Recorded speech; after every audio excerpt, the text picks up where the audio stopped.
જય શ્રી રામ. મારું નામ હું ડોડિયા મહેશ. આજે આપણે હું ધોરણ 9 માં અભ્યાસ કરું છું. આજે આપણે શ્રીમદ ભગવદ્ ગીતા વિશે વાત કરીશું. શ્રીમદ ભગવદ્ ગીતા આપણા બે સૌથી મહાન ગ્રંથો છે, મહાભારત અને રામાયણ. મહાભારતની અંદર શ્રીમદ ભગવદ્ ગીતાનો ઉદ્ભવ થયેલો હતો. જ્યારે કુરુક્ષેત્રના રણ મેદાનમાં અર્જુનને ભગવાન શ્રી કૃષ્ણ કૌરવો અને પાંડવો સામે યુદ્ધ થઈ રહ્યું હતું, ત્યારે અર્જુન પોતાના ભાઈઓ તથા વડીલોને જોઈ યુદ્ધ કરવાની ના પાડે છે. ત્યારે ભગવાન શ્રી કૃષ્ણ અર્જુનને ગીતાનો ઉપદેશ આપી અને ગીતા સંભળાવે છે. ગીતાનો ઉદ્ભવ કુરુક્ષેત્રના મેદાનમાં થયો હતો. ગીતા એ મહાભારતનો અને ભીષ્મ પર્વનો જ એક અંશ છે. શ્રીમદ ભગવદ્ ગીતામાં 18 અધ્યાય અને 700 શ્લોક આપવામાં આવેલા છે. જ્યારે કોઈ વ્યક્તિ દુઃખી થઈ અને જીવન જીવવાનું ટાળે છે, ત્યારે તે ગીતામાંથી બોધ લઈ અને પોતાને નવી રાહ પર લઈ જાય છે. આપણે ભગવદ્ ગીતાનો રોજ અધ્યયન કરવું જોઈએ, કારણ કે આપણે ગીતાનો અધ્યયન કરવાથી આપણને અવનવા રસ્તાઓ તથા આપણે કોઈ પણ દુઃખમાંથી બહાર નીકળવાનો રસ્તો ગીતામાં જ છે.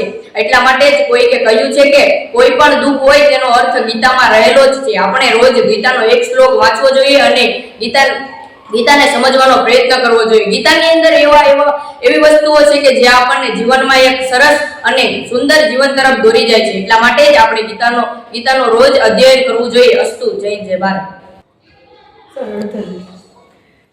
નમસ્કાર, મારું નામ પનોત વિશ્વા છે. હું ધોરણ 9 માં અભ્યાસ કરું છું. આજે આપણે આપણા પ્રાચીન સાહિત્ય એવા મહાભારત અને રામાયણ વિશે વાત કરવા જવાના છીએ.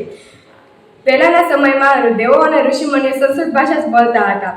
સંસ્કૃત ભાષા એ દેવનાગરી ભાષા પરથી ઉતરી આવેલી છે. આપણે ત્યાં 4 યુગો છે: સતયુગ, દ્વાપરયુગ, ત્રેતાયુગ અને કળયુગ. અને 4 વેદો પણ આવેલા છે: યજુર્વેદ, ઋગ્વેદ, સામવેદ અને અથર્વવેદ. આપણે દ્વાપરયુગની વાત કરીએ તો દ્વાપરયુગમાં મહાભારત થઈ હતી. મહાભારતમાં મહર્ષિ વેદવ્યાસે તેનો રચયિતા હતા. મહાભારત કુરુક્ષેત્રના મેદાનમાં થઈ હતી. પાંડુ રાજાના પુત્ર પાંડવો અને ધૃતરાષ્ટ્રના પુત્ર કૌરવો વચ્ચે રાજ માટે આ યુદ્ધ થયું હતું. શ્રીમદ ભગવદ્ ગીતા એ મહાભારતનો દંશ છે. તેમાં 700 શ્લોકો આવેલા છે. હવે વાત કરીએ તો ત્રેતાયુગની. ત્રેતાયુગમાં રામાયણ થઈ હતી. રામાયણના રચયિતા મહર્ષિ વાલ્મીકી હતા. રામાયણમાં શ્રી રામ ભગવાનની વાત કરવામાં આવે છે. શ્રી રામ ભગવાન એ વિષ્ણુ ભગવાનનો અવતાર છે. રામ ભગવાનના પિતા એટલે કે દશરથ અને માતા એટલે કે કૌશલ્યા. રામાયણમાં આપણે જીવન કઈ રીતે જીવવું તેની વાત કરવામાં આવી છે.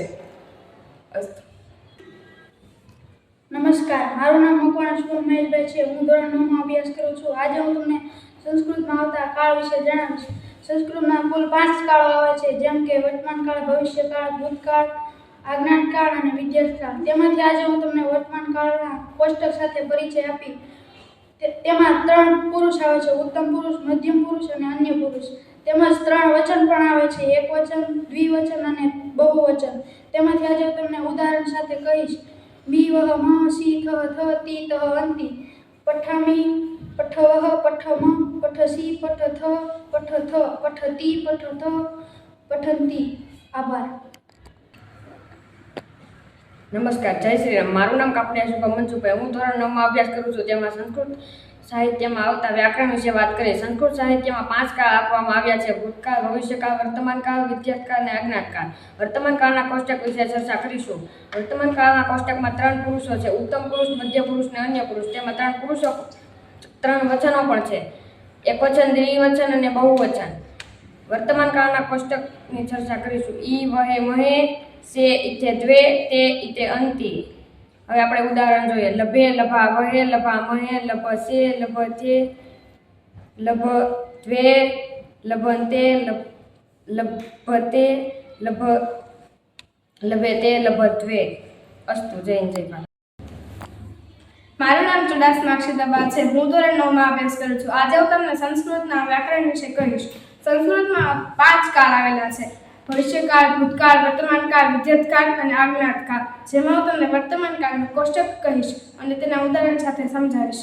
તેમાં 3 પુરુષ આવેલા હોય છે: પ્રથમ પુરુષ, મધ્યમ પુરુષ, અન્ય પુરુષ. અને તેમાં 3 વચન આવે છે: એકવચન, દ્વિવચન અને બહુવચન.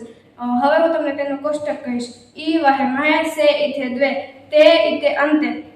હવે તેમનું ઉદાહરણ કહીશ. મિલે, મિલા વહે, મિલા મહે, મિલા સે, મિલ દ્વે, મિલથે, મિલતે, મિલંતે અને મિલંતે.